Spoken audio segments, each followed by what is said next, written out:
come May 4th, look for another great Mayweather performance. So, honestly, without further ado, 8-time world champion in 5 different weight classes, Money Mayweather. Hey, how everybody doing? First, I want to start off by saying I want to thank everybody on this phone for basically helping with the promotion for this fight. I want to thank all the writers. There's been stories. You know, there's been a hell of a promotion. I want to thank Kelly Swanson and LB, Golden Boy Promotions. I want to thank Richard Schaefer, Oscar De La Hoya. I want to let you guys know you guys done a tremendous job, and the Golden Boy team, the Golden Boy staff, the Mayweather staff, and the Mayweather team has done a tremendous job. Kelly, you know, once again, thank you. Because when I was locked away, Kelly Swanson, she wrote me letters every day, and thank you. You're the best publicist in the world. I'm not just saying that. I don't know about nobody else publicists that wrote them every day when they were locked up. And the media, you know, thank you guys for just the stories over the years, you know, for helping me take things to that next level. You guys have been brilliant. You guys have done a phenomenal job. And May 4th is another Mayweather weekend, Mayday, Mayweather versus Guerrero. I just want everybody to, you know, tune in. If you can't be there, you must buy pay-per-view. And what else can I say? It's boxing.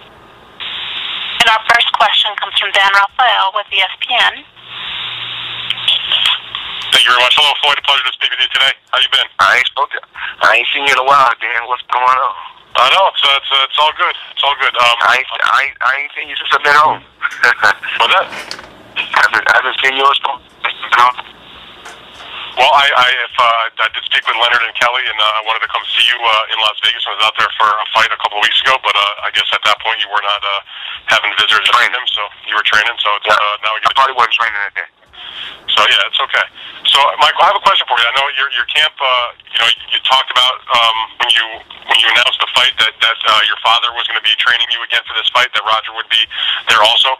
I was wondering if you could talk a little bit about how it came to be that your dad is back with you. I'm sure everybody's happy to hear that, and talk about what roles each of them will have working together with you in preparation for your fight with Robert. Well, you know, my dad, of course, he's a boxing wizard, and Roger's a boxing wizard, so you can't go wrong with neither guy. My dad is the main trainer, and of course, like I said before, it's not like I'm fired anyone. It's just that, you know, my dad's a little sick, but he's a lot healthier than Roger is. You know, Roger's very, he's not, his health is not at its best right now, and you know, my main focus is, you know, I want a guy that's in my corner that's, you know, just sharp and healthy, but he still works day in and day out with me every day. You know, as far as with doing pad work every day and keeping me sharp. But my dad is the main trainer, and Roger still works with me day in and day out. But you know, fighting night, my dad will be working my corner. And will Roger be in your corner also? No, I don't think Roger be in my corner. You know, I don't need both in my corner, but both guys are my trainer. But you know, of course, my dad is, you know, the head guy in my corner. So did you make that decision, besides the health issues that your uncle has been having, did you have some sort of revelation, you know, as you grow older, you wanted to be closer with the family, bring back in? I mean, your issues are well documented. We saw some of the blowouts that you had in the training camp before some of the previous fights, and now it's just. Well, my thing is trying to leave all the negative things behind me and try to focus on the positive thing. The positive thing for me is just going to the gym every day, doing what I'm supposed to do, and working hard to be victorious. You know what I'm saying? As far as me talking about what me and my dad, the arguments we had in the past, and or the difference my dad and my uncle had in the past, that's the past. That's why we call it the past, because we try to leave that in the past and focus on the future. And the future should be bright. And at this present time, everything is going the way it should go. Okay. I want to also ask you, I know it's probably a sensitive topic, but everybody knows that you spent a couple of months over the summer incarcerated because of the issues that happened. And I'm just wondering if you could talk a little bit about, you know, when you're in the middle of doing that. I mean, you know there's a light at the end of the tunnel and you're getting out in a certain period of time, but I'm sure it's not easy to be in that situation to begin with, even when you know that there's an end in sight. And I was hoping you could talk a little bit about, you know, what you would do during the course of a day and your reflections on what was happening, and maybe thinking about your boxing future and how it maybe have changed you as a person to where you are today as you get ready for this fight. That's just an obstacle that was in my way. You know, mainly that's the only thing you can do. We locked up is just, you know, to do push-ups and read and write, you know, write your fans and write to your loved one. That's all I really did. And probably what I think of, what I thought about every day, I thought about my children, thought about my family, of course, thought about my career, and I'm happy to be home. Can you express in the manner and how it may have changed you at all? Oh, well, I mean, it's people, anybody should know your freedom is extremely important. You know, there's nothing more important than freedom. You know, once you lose your freedom, you know, you'll understand that. Freedom is very, very important. All right. Thank you very much, Floyd. I look forward to seeing you in Vegas. Appreciate your time. Thank you, Dan. Our next question comes from Robert Morales with the LA Daily News. Hey, Floyd, what's going on, man?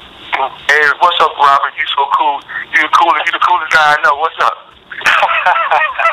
All right. Hey, I like that, man. Hey, listen, I believe on tonight's All Access show, you're going to be referring to Robert Guerrero as a hypocrite in light of his gun arrest. Can you elaborate on that a little bit for us? Well, the thing is, you know, like I said before, you know, I just like more like this guy is, I mean, I think what I was saying before, it's all about us boxing. And I don't think, and then he more like, basically, Robert Guerrero was saying that, money is my God. He been saying money is my God, and I praise money. You know what I'm saying? And you look at the beginning of my career, you know, I've always gave, you know, thanks to God. And you can go back to the beginning of my career. I've always always gave thanks to God, you know, just for blessing me with the ability that I have, blessing me with the talent that I have, and blessing me with a smart, sharp, a good, strong, sharp team. But, you know, like I said before, I keep trying to tell him this is not about religion. You know what I'm saying? Whether a person did or didn't believe in God, you know, this is not about that. This is about two fighters going out there testing their skills against one another. That's what this is about. You know, then you've seen the story about his wife with cancer, you know, and I'm not here to talk disrespectful about nobody's wife. I'm not here to talk disrespectful about nobody's religion, because I'm not about that. You know, I support different causes. You know, I support breast cancer, and you know, and I give back to the less fortunate. You know, and I don't have nothing negative to say about this man's wife. I don't have nothing negative to say about his religion. The only thing I was saying was basically, on one hand, you're trying to be a role model for children in school. They say you're going to a school, then you're going to the 700 Club. But then, as you look closely, you see he has Marilyn Monroe on the wall in his house, and then he's driving a dump truck all over. He's driving a truck all over somebody's lawn. And then a little while later, after leaving the school and after leaving the 700 Club, this guy is going through the airport with a gun. And then they was basically making jokes about me, making fun about me, you know, talking about that Floyd Mayweather, you know, couldn't do his time. I could do my time. I mean, but who wants to do time? Who wants to lose their freedom? There's nothing cool about losing your freedom. So, you know, of course, I didn't want to lose my freedom, but by people, like they said before, what goes around comes around. It was talking trash about me. Very, very bad. You know, joking about me going to jail. You know, it's time for him to do his time. You know, basically, like I said before, you know, he had an opinion and I have an opinion, and that's the only way I feel. And I always said, I'm only human. I'm able to go. I went out there before and said, I'm only human. I contradicted myself. We all have contradicted ourselves because we're only human. But like I said, nobody's perfect. We all make mistakes. Gotcha. Yeah, absolutely, man. I've been there too, brother, so I know what you're talking about. Floyd, one last thing. Robert seems to think that maybe he said you having a year off and being in jail could take a toll on Floyd Mayweather. What are your thoughts on that?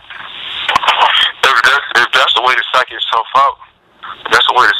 out, to build his confidence, then You know, more power to him. You know, me myself, I'm in tip-top shape. You know, I'm in tip-top shape, tip-top condition. You know, I've been in the gym working hard. So if that's the way to psych yourself out, then if that's the way that he can get himself mentally prepared, then, you know, more power to him. Gotcha. All right, Floyd. Hey, thanks for the great answers, man. I appreciate it, and good luck on the Thank you. All right, man. All right, appreciate it. Once again, if you would like to ask a question or have a comment, please press *1 on your telephone keypad now. Our next question comes from Lem Satterfield with theringtv.com. Hey, Floyd. How you doing? Hey, how you doing? I'm blessed, man. I'm doing all right. My question is, he has said that God put him in his position to humble you. What do you make of the notion that he says God put him in his position? I can't even, I'll be honest, no, not trying to be religious. I can't even comment on that. Okay. I mean, I can't even comment on it. I mean, you know, like I said before. I mean, why are we bringing, once again, he believes in God, I believe in God. This is not a, I mean, it reminds me of like, this is not about, this fight is not about church, this fight is not about being a Catholic, being a Christian, being a Jew, being a Muslim. It's about two fighters competing, testing their skills against one another. That's what it's about. Okay, my other question is, the guys who in the past have chose to come and fight you, to test you, Janelle Hernandez, Ricky Hatton, Diego Corrales, Arturo Gotti, have more or less hastened their demise in the fight, got their faces cut up. You know, Cotto had some success with that. A large part of that I felt was that you chose to fight him and staying and fighting more. Do you think he has any option? I know he has some boxing skills, but do you think he has any option other than to come to you and fight? Well, you know, that's in everybody's game plan. As well as, you know, just like I know, and just like, you know, everybody said, you know, we're going to keep a lot of pressure on me. That's in everybody's game plan, to keep pressure. And you've been covering me for, I don't know how many years. And everybody's game plan has been keep pressure, throw a lot of punches. And so, like I said before, as long as everybody got the same game plan, I'm gonna keep having the same game plan. All right, my last question is, he referenced, well, I did, but he had said that he's thought of southpaws that gave you trouble, Corley and Zab Judah. Is he anything like them, or is it, he said southpaw style gives you trouble? Well, last time I checked, I was 43-0. So, and far as, I mean, I don't think he's a better boxer than Zab Judah. He's not faster than Zab Judah. And I don't think he has faced the competition that Zab Judah has faced. And as far as Corley, I don't think he don't punch as hard as Corley. I don't think he's a harder puncher than Corley. And we'll just have to see how the fight play out. You know, you guys have covered, everybody that's on this conference call has covered Floyd Mayweather for many, many years. And everybody had a game plan. Everybody's game plan was to throw a lot of punches and keep pressure. We got to realize, you can't go to basically a gunfight and don't think you're not going to get shot. When you got to realize what the difference between me and him is this: he's shooting 25. You know, I got a Uzi. I got an old school Gatling. But we'll just have to see how the fight play out. You know, everybody has a game plan, and my game plan is just to adjust and adapt once I get in that square circle. But once again, everybody got to adjust and adapt to me because I control the tempo always. All right, Floyd. I'll see you in a couple weeks. Okay. Last question, just about, Floyd, you talked about, wanting to set records. You set a lot of pay-per-view records. That's all on the record. But in terms of making this fight a blockbuster, is more of that pressure now on you to sell this fight, given that Guerrero's not as well known as Cotto was. He's not as well known as Mosley was. He doesn't have all that dynamic of a personality. So is there a lot more pressure on you now to make people want to buy this fight?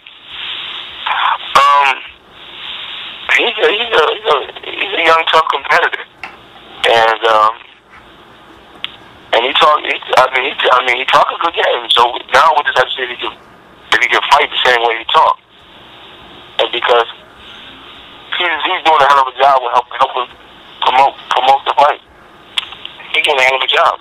And so, like I said before, every time I think about it, I smile and I laugh because he's funny, he's a character. One thing about him and his dad, they both got personality. If I can't say nothing else about him, they both got personality, him and his father. All right, perfect. Thanks a lot. Hey, later. Yeah, later. Tell my small partners they can go ahead and work out because I'm not boxing today. Okay.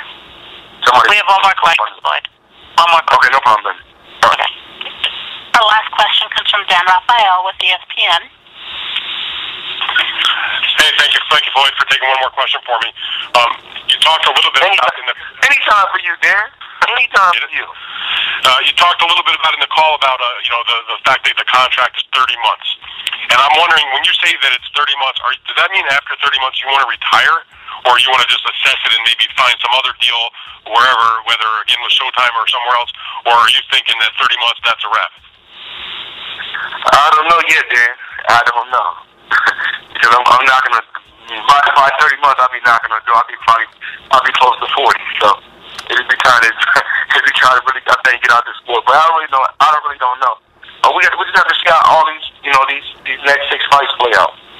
So I know that the length of the agreement is for as many as 6 fights over 30 months. But is your intention going into this thing to actually fight 6 times during 30 months? Because that would be pretty much as busy as you've been, even going back to maybe when you first won your first world championship. I just want to stay active. I think the more active, and more busier, I think it'd be more better for me. It'd be more better for my fans. Do you think that at your age, your body would allow you to have that many fights in succession over that short period? Absolutely. I think so. We'll just have to see. Only time will tell. We'll see. All right, so I guess we'll have to see what happens after the 31st month. Yes. All right, thanks a lot, Floyd. Appreciate it. All right, thank you. Okay, that was the last question. Floyd, any final comments, and then we'll let you go. I want to thank everybody, that called in on the conference call. Once again, thank my team. Thank Mayweather Promotions. And you guys got to go to themoneyteam.com, buy a hat, buy a shirt. And I'll see you guys at Mayday weekend. I should say. I'll see you guys Mayday weekend. Thanks for your all the stories that you guys wrote thus far covering this fight. And Kelly, you done a hell of a job. Thank you, and I appreciate you. You're welcome. Okay. Bye-bye. Okay. Get off. Bye, Floyd. See you soon. Bye-bye. Thanks so much. All right. And that concludes today's call.